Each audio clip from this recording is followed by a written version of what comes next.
Hey everybody, it's a beautiful day, April 20th up here on the coast of Maine, and I'm filming from outside of this beautiful hotel room I'm staying at up here at Ogunquit Beach.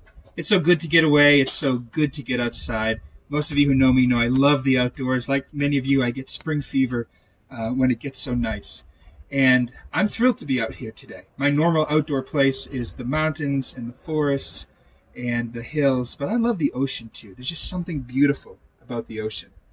I'm looking at Psalm 146, verses 5 and 6.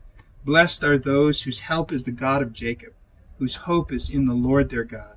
He is the maker of heaven and earth, the sea and everything in them. He remains forever faithful. You know, there's always something about the sea that's just so humbling to me. It's so vast, it's so big, and of all the things that man has been able to master and control, we've just never seemed to be able to control the power of the sea. It's beyond our control. It's so big and so vast, and yet our God is in control of it. I love that. In fact, that brings me to the second verse I wanted to share with you today, which comes from Mark chapter 4. If I can find it.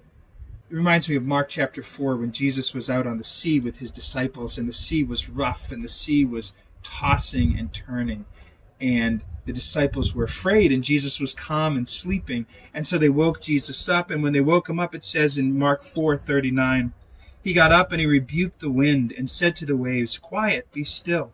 Then the wind died down and it was completely calm. He said to his disciples, "Why are you afraid? Do you still have so little faith?" Then they were terrified and asked each other, "Who is this? Even the wind and the waves obey him." In spite of the sea's majestic glory and power and vastness, our God is greater. Jesus was able to calm the sea, to control the sea, to calm the winds that blow. We don't have that power as human beings. In fact, it reminds me of just how little in control we are of so many things, but how in control our God is.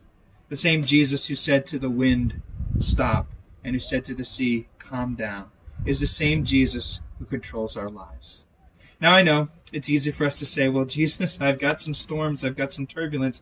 Why don't you stop it right now?" And God does have a purpose for some of those storms and some of those testings. But ultimately, he is in control. And he won't let it go so far that we are completely destroyed, though he may allow us some testing and some storms to help us to grow and mature and persevere.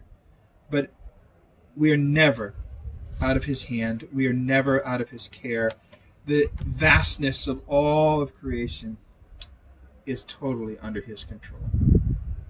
That's my thought for you today. That's my good word for you today while I continue to be up here enjoying the vastness of God's creation, relaxing and soaking it in. And I pray that God would grant you the same blessing and opportunity as we head into this glorious spring. God bless you. Have a great day. Amen.